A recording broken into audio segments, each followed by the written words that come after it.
Hi friends, എല്ലാവർക്കും movie മാനിയ മലയാളത്തിൻ്റെ പുതിയ എപ്പിസോഡിലേക്ക് വീണ്ടും സ്വാഗതം. കാന്താര ചാപ്റ്റർ 1 എന്ന ചിത്രം കണ്ടതിന് ശേഷം എനിക്കതിൽ നിന്ന് മനസ്സിലാക്കാൻ സാധിച്ചിട്ടുള്ള കുറച്ച് ഹിഡൻ ഡീറ്റെയിൽസ് ആണ് ഇന്നത്തെ എപ്പിസോഡിലൂടെ നിങ്ങളുമായി ഷെയർ ചെയ്യാനായി പോകുന്നത്. ഈ പറയാൻ പോകുന്നതിൽ കുറച്ച് ഹിഡൻ ഡീറ്റെയിൽസ് ഓരോ ക്യാരക്ടറുകൾക്കും കൊടുത്തിരിക്കുന്ന ചില റെഫറൻസുകളാണ്. തീർച്ചയായിട്ടും ഈ പറയാൻ പോകുന്ന ചില ക്യാരക്ടർ റെഫറൻസുകൾ നിങ്ങൾ സിനിമ കണ്ടിട്ടുള്ളവരാണെങ്കിൽ കൂടി നിങ്ങൾ ശ്രദ്ധിക്കാതെ പോയിട്ടുള്ളതായിരിക്കുമെന്ന് ഉറപ്പാണ്. അങ്ങനെയുള്ള ചില പ്രധാന ഡീറ്റെയിലുകളും സിനിമയിൽ വന്നിരിക്കുന്ന മറ്റ് ചില ഹിഡൻ ഡീറ്റെയിൽസും എല്ലാം ഉൾപ്പെടുത്തിക്കൊണ്ടാണ് ഈ വീഡിയോ പറയാനായി പോകുന്നത്. വീഡിയോയിലേക്ക് കിടക്കുന്നതിന് മുമ്പ് തീർച്ചയായിട്ടും നിങ്ങൾ ഈ ചിത്രം കണ്ടിട്ടുണ്ടെന്ന് ഉറപ്പുവരുത്താൻ ശ്രമിക്കുക. അല്ലെങ്കിൽ ഇനി പറയാവുന്ന എല്ലാ കാര്യങ്ങളും നിങ്ങൾക്ക് സ്പോയിലർ ആയിരിക്കും. സോ ഇനി നമുക്ക് ഒട്ടും സമയം കളയണ്ട, നേരെ വീട്ടിലേക്ക് വരാം.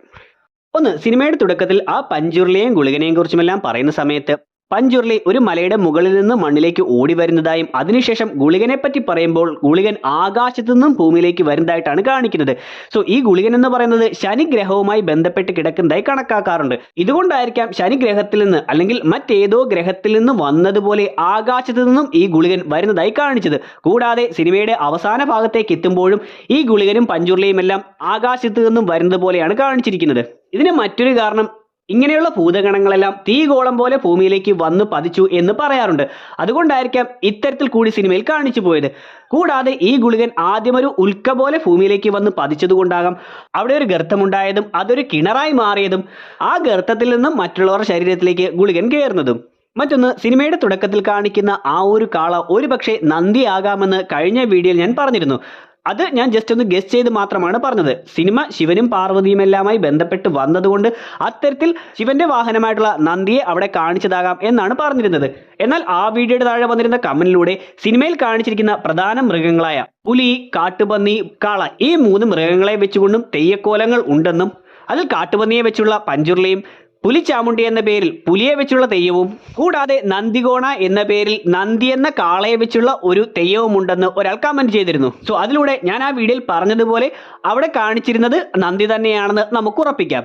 മറ്റൊന്ന്, സിനിമയുടെ തുടക്കത്തിൽ ആ പെൺകുട്ടിക്ക് കിട്ടുന്ന കല്ലിൽ നമുക്ക് ശിവന്റെ ത്രിശൂലം കാണാൻ സാധിക്കുന്നുണ്ട്. അതുപോലെ തന്നെ ആ കാന്താരയിലുള്ള മിക്ക ആളുകളുടെ നെറ്റിയിലായി പല സിംബലുകൾ മാർക്ക് ചെയ്തിരിക്കുന്നതായി കാണാം. അതിൽ ബർമിയുടെ മാർക്ക് നോക്കുകയാണെങ്കിൽ ഒരു കണ്ണ് പോലെയാണ് കൊടുത്തിരിക്കുന്നത്. അത് ശിവന്റെ തൃക്കണ്ണിനെയാണ് സൂചിപ്പിച്ചിരുന്നത്.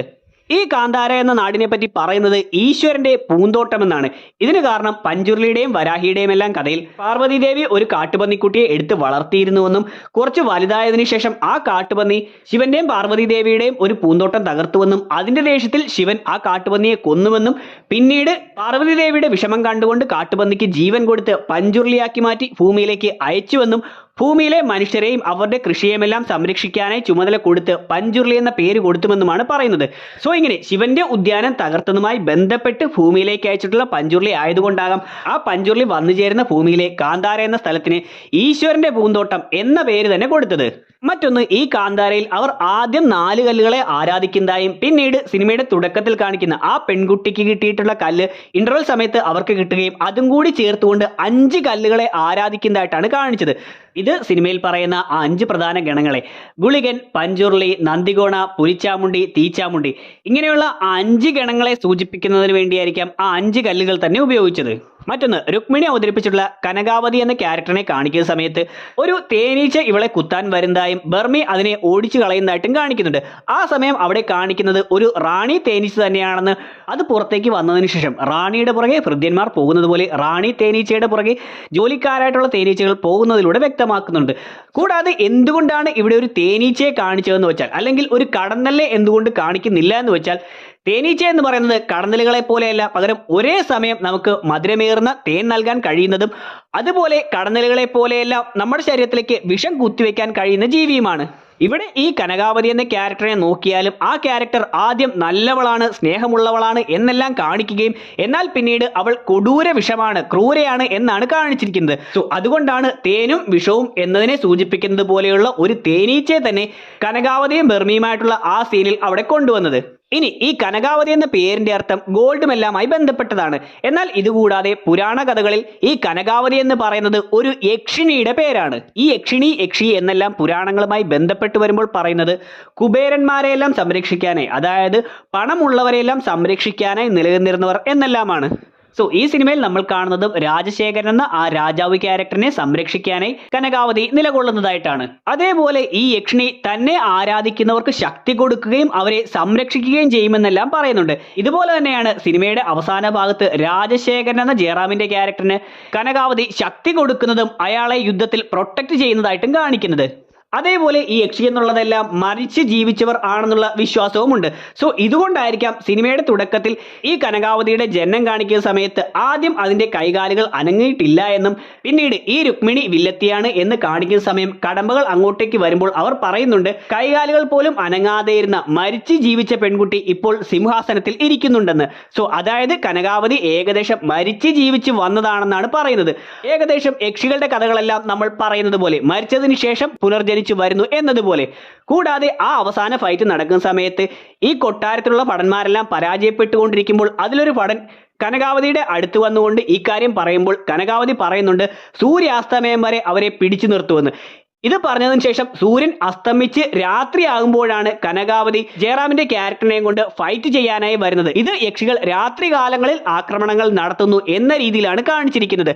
സോ ഇങ്ങനെ ഒരുപാട് കാര്യങ്ങളിലൂടെ ഈ രുക്മിണിയുടെ കനകാവതി എന്ന ക്യാരക്ടറിനെ യക്ഷിണി അല്ലെങ്കിൽ യക്ഷി എന്നുള്ള രീതിയിലെല്ലാം കാണിച്ചിട്ടുണ്ട്.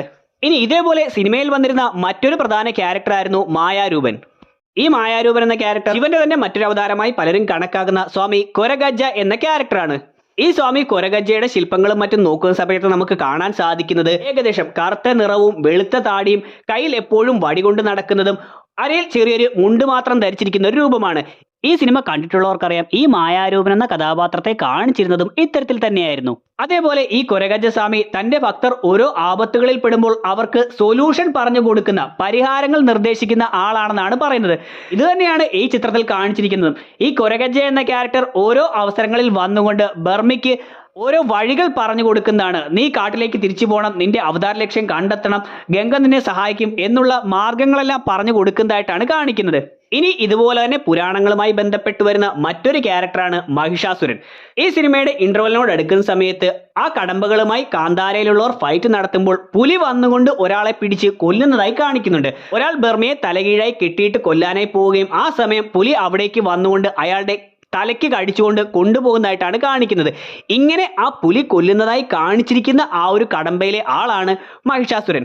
ഇങ്ങനെ പറയാനുള്ള കാരണം ഈ മഹിഷാസുരന്റെ കഥയിൽ മഹിഷാസുരൻ ഒരു രാക്ഷസനാണെന്നും മഹിഷാസുരനെ ഒരു മനുഷ്യനോ ദേവനോ ഒന്നും തന്നെ കൊല്ലാൻ കഴിയില്ല എന്നൊരു വരം കിട്ടിയെന്നും അതുകൊണ്ട് തന്നെ പാർവതീദേവി മറ്റൊരു രൂപത്തിലേക്ക് മാറിയെന്നും അതിലൂടെ വന്നുകൊണ്ട് മഹിഷാസുരനെ കൊന്നുമെന്നുമാണ് പറയുന്നത്. സോ ഇവിടെയാണെങ്കിലും ബർമിക്ക് ഈ ഒരു ക്യാരക്ടറിനെ കൊല്ലാനോ തോൽപ്പിക്കാനോ ഒന്നും കഴിയുന്നില്ല എന്നും ആ സമയം പെട്ടെന്ന് അവിടേക്ക് പാർവതിയുടെ വാഹനമായിട്ടുള്ള പുലി വന്നുകൊണ്ട് ആ ഒരു ക്യാരക്ടറിനെ കൊല്ലുന്നതായിട്ടാണ് കാണിക്കുന്നത്. ഇത് മനുഷ്യനും ദേവനുമൊന്നും കൊല്ലാൻ കഴിയാത്ത ആ ഒരു ക്യാരക്ടറിനെ പാർവതീദേവി മറ്റൊരു രൂപത്തിൽ വന്നുകൊണ്ട് കൊല്ലുന്നതായിട്ടാണ് കാണിക്കുന്നത്. ഇനി ഇതെല്ലാം നോക്കിയാലും ഈ മഹിഷാസുരനുമായി ബന്ധപ്പെട്ടുള്ള കുറെ കാര്യങ്ങൾ ഈ കടമ്പകളിൽ നമുക്ക് കാണാം. അതായത് മഹിഷാസുരൻ എന്ന് ഇവരെ പറയാനുള്ള കാരണം പോത്തിന്റെ തലയാണ് മഹിഷാസുരനെ എന്ന് പറയുന്നുണ്ട്. കൂടാതെ ഈ മഹിഷാസുരന്റെ കുടുംബത്തിലുള്ളവരെല്ലാം രാക്ഷസന്മാരായിരുന്നു. സോ ഈ കടമ്പകളെ കാണിച്ചിരിക്കുന്നതും അത്തരത്തിൽ ക്രൂരന്മാരായിട്ടുള്ള ഭീകരരൂപികളായിട്ടുള്ള ആളുകളായിട്ടാണ്. ഇതുകൂടാതെ ഈ പുലി വന്ന് ഇയാളെ കൊന്നതിന് ശേഷം ഒരാൾ ഈ കടമ്പകളുടെ അടുത്ത് വന്നുകൊണ്ട് നമ്മളുടെ മകൻ മരിച്ചുപോയി എന്ന് പറയുമ്പോൾ ഒരു സ്ത്രീ കരയുന്നതായി കാണാം. അവിടെ ആ സ്ത്രീയെ ഈ കടമ്പകളിൽ നിന്നും തികച്ചും വ്യത്യസ്തയായിട്ടാണ് കാണിച്ചിരിക്കുന്നത്. അതായത് കടമ്പകളെ കാണിച്ചിരിക്കുന്നത് ഞാൻ നേരത്തെ പറഞ്ഞു വളരെ ക്രൂരന്മാരായിട്ടുള്ള ആളുകളെ പോലെ മുഴുവൻ കറുത്ത വേഷങ്ങൾ ധരിച്ച് മുഖമെല്ലാം പൊള്ളിയ അവസ്ഥയിലും മുഖത്ത് കരിയും മറ്റും തേച്ചിരിക്കുന്ന അവസ്ഥയിലെല്ലാമാണ് ഈ കടമ്പകളെ കാണിച്ചിരിക്കുന്നത്, രാക്ഷസന്മാരെ സൂചിപ്പിക്കാൻ എന്ന പോലെ. എന്നാൽ ആ മരണപ്പെട്ടവന്റെ അമ്മയെ മാത്രം ഇവരിൽ നിന്നും വ്യത്യസ്തമായി നല്ല വസ്ത്രങ്ങളും മറ്റും ധരിച്ചിരിക്കുന്ന രീതിയിലാണ് കാണിച്ചിരുന്നത്. കൂടാതെ അവരുടെ ഒരു കണ്ണിന് കാഴ്ചശക്തി ഇല്ല എന്നതുപോലെയും കാണിച്ചിട്ടുണ്ട്. അതിലൂടെ അവർ ഈ കടമ്പകളുടെ കൂടെ ഉള്ളതാണെങ്കിലും ഇവരുമായി ബന്ധപ്പെട്ടതല്ല എന്ന് സൂചിപ്പിക്കുന്നു. ഈ മഹിഷാസുരന്റെ കഥയിൽ മഹിഷാസുരന്റെ അച്ഛൻ മഹിഷാസുരനെ പോലെ തന്നെ ഒരു അസുരനായിരുന്നുവെന്നും എന്നാൽ അമ്മ ഇവരുടെ കൂടെ ഉള്ളതാണെങ്കിലും അതിനു മുന്നേ അവരൊരു രാജകുമാരി ആയിരുന്നുവെന്നും ശ്യാമള എന്ന പേരിൽ അതിസുന്ദരിയായിട്ടുള്ള ഒരു രാജകുമാരി ആയിരുന്നുവെന്നും ഒരു ശാപം കിട്ടിയത് കൊണ്ടാണ് ഇവരുടെ കൂടെ എത്തപ്പെട്ടതെന്നും പിന്നീടാണ് മഹിഷാസുരന് ജന്മം കൊടുത്തതെന്നുമെല്ലാം പറയുന്നുണ്ട്. സോ ഇതുകൊണ്ടായിരിക്കാം ഇവരെ മുന്നേ ഒരു രാജകുമാരി ആയിരുന്നിരിക്കാം എന്നുള്ള രീതിയിൽ കുറച്ച് നല്ല വേഷങ്ങളെല്ലാം കൊടുത്ത് കാണിച്ചതും ശാപം കിട്ടിയതിനെ സൂചിപ്പിക്കുന്നത് പോലെ ഒരു കണ്ണിന്റെ കാഴ്ച മറച്ചുകൊണ്ട് കാണിച്ചതും എന്നാൽ ഈ കടമ്പകളുടെ കൂട്ടത്തിൽ ഉള്ളവരാണ് എന്നുള്ള രീതിയിൽ കാണിച്ചു പോയതും. ഇങ്ങനെ ആ കടമ്പകളുടെ ഫാമിലിയെ നോക്കുമ്പോൾ അത് മഹിഷാസുരന്റെ കഥയുമായി ബന്ധപ്പെടുത്തിയാണ് ഈ ചിത്രത്തിൽ ഋഷഭ് ഷെട്ടി അവതരിപ്പിച്ചിരുന്നത്. ഇനിയുള്ളത് വൈദ്യ എന്ന ക്യാരക്ടറാണ്. ഈ വൈദ്യ എന്ന് പറയുന്നത് ബർമിയെ എടുത്തു വളർത്തുന്ന ആ ഒരു സ്ത്രീയെ, ആ ഒരു പെൺകുട്ടിയാണ് പറയുന്നത്. ഈ വൈദ്യ എന്ന പേരിന്റെ അർത്ഥം വൈദേഹി, സീത എന്നെല്ലാമാണ്. ഈ സീതയെ ഭൂമി ദേവിയുടെ മകൾ എന്നാണ് പറയുന്നത്. സിനിമയിൽ കാണിക്കുന്ന ബർബി എന്ന ക്യാരക്ടർ ശിവനുമായി ബന്ധപ്പെട്ട് വന്നിരിക്കുന്നതുകൊണ്ട് ശിവന്റെ മാതാവ് ആരാണെന്ന് നോക്കിയാൽ പ്രകൃതി തന്നെയാണെന്നാണ് പറയുന്നത്. ഇതുകൊണ്ടാണ് ഈ ശിവനുമായി ബന്ധപ്പെട്ട് വരുന്ന ബർമിയെ എടുത്തു വളർത്തുന്ന സ്ത്രീയുടെ പേര് ഭൂമിയുമായി ബന്ധപ്പെട്ട് വരുന്ന രീതിയിൽ വൈദി എന്ന് തന്നെ കൊടുത്തത്. കൂടാതെ സിനിമയുടെ തുടക്കത്തിൽ ഈ വൈദിക്ക് ആ കല്ല് കിട്ടുന്ന സീനിൽ വൈദിക്ക് എന്തോ ദൈവാനുഗ്രഹമുണ്ടെന്നോ ദൈവാംശമുണ്ടെന്നോ അങ്ങനെ എന്തോ പറയുകയും ചെയ്യുന്നുണ്ട്. അതിനോടൊപ്പം ഈ കല്ല് കിട്ടുന്ന വൈദിക്ക് തന്നെയാണ് പിന്നീട് ബർമിയെ കിട്ടുകയും ചെയ്യുന്നത്. സോ ഈ കല്ല് എന്ന് പറയുന്നത് ഗുളികനാണെന്ന് ഞാൻ കഴിഞ്ഞ വീഡിയോയിൽ പറഞ്ഞിരുന്നു. അതേപോലെ ബർബി എന്ന ആളിലാണ് ഗുളികൻ കയറുകയും ചെയ്യുന്നത്. അതിലൂടെ തന്നെ ആ കല്ലും ആ കുട്ടിയും അല്ലെങ്കിൽ ഗുളികനും ബർമിയുമായിട്ടുള്ള കണക്ഷൻ വ്യക്തമാക്കിയിട്ടുണ്ട്. അതുപോലെ മറ്റൊരു കഥയിൽ പാർവതിയുടെ ഒരു അവതാരത്തിൽ നിന്നാണ് ശിവൻ ജനിച്ചത് എന്ന് പറയുന്നുണ്ട്. ഇതുകൊണ്ടാകാം ആ കിണറ്റിൽ നിന്ന് ബർമിയെ കിട്ടുന്ന സമയത്ത് അവിടെ പാർവതിയെ സൂചിപ്പിക്കുന്ന പുലി കൂടെ നിൽക്കുന്നതായി കാണിച്ചത്. കൂടാതെ ഗുളികനും ബർമിയുമായിട്ടുള്ള കണക്ഷൻ പോലെ ആ കുട്ടി അവിടെ കിടക്കുന്ന സമയത്ത് അതിന്റെ തൊട്ടടുത്തായി ഇവർ ഗുളികന്റെ പൂജയ്ക്കായി കൊടുക്കുന്ന ആ പൂക്കൾ ഇരിക്കുന്നതായി കാണാം. മറ്റൊന്ന്, ചിന്ന എന്ന ക്യാരക്ടർ ഈ കാന്താരയിലുള്ള ആളുകളെയും കൂട്ടി കൊട്ടാരത്തിലേക്ക് നടക്കുന്ന സമയത്ത് ബ്രഹ്മരക്ഷസിനെ പറ്റി തിരക്കുകയും ആ സമയം ബർമി ബ്രഹ്മരക്ഷസിന്റെ ഒരു കഥ പറയുകയും ചെയ്യുന്നുണ്ട്. അതായത് ഒരു രാജാവ് തന്റെ ഒരു ജോലിക്കാരനെ പോലെ ബ്രഹ്മരക്ഷസിനെ വിളിച്ചുവെന്നും നിരന്തരമായി ഈ ബ്രഹ്മരക്ഷസിന് ജോലി കൊടുത്തുകൊണ്ടിരിക്കണമെന്നും എപ്പോഴെങ്കിലും ആ ജോലി അവസാനിപ്പിക്കുകയാണെങ്കിൽ ബ്രഹ്മരക്ഷസ് രാജാവിനെ തന്നെ പിടിച്ച് തിന്നാൻ നോക്കുമെന്നും അങ്ങനെ മറ്റു മാർഗമില്ലാതെ രാജ്ഞി ഒരു വഴി കണ്ടെത്തിയെന്നും ഒരു ചുരുണ്ടമൊഴി ബ്രഹ്മരക്ഷസിന് കൊടുത്തുകൊണ്ട് അത് നിവർത്താനായി ആവശ്യപ്പെട്ടുവെന്നും ബ്രഹ്മരക്ഷസ് ഇന്നും അത് നിവർത്താനായി ശ്രമിച്ചുകൊണ്ടിരിക്കുകയാണെന്നും പറയുന്നുണ്ട്.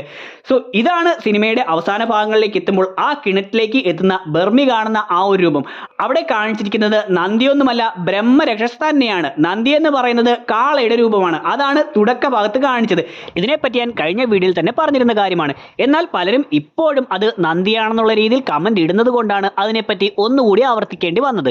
ഇതിനുശേഷം ചിന്ന അവരെയും കൂട്ടി ആ കൊട്ടാരത്തിന്റെ അടുത്തേക്ക് എത്തുമ്പോൾ അവിടെ കാണുന്ന ആ വലിയ ചുറ്റുമതിൽ കണ്ടുകൊണ്ട് ഇത് എന്തിനാണ് ഇങ്ങനെ കെട്ടിയിരിക്കുന്നത് എന്നെല്ലാം ചോദിക്കുമ്പോൾ ചിന്ന പറയുന്നുണ്ട്, രാജശേഖര തിരുമനസ് രാജാവായതിനു ശേഷം ആദ്യമായി പണി കഴിപ്പിച്ചത് ഇതാണെന്ന്.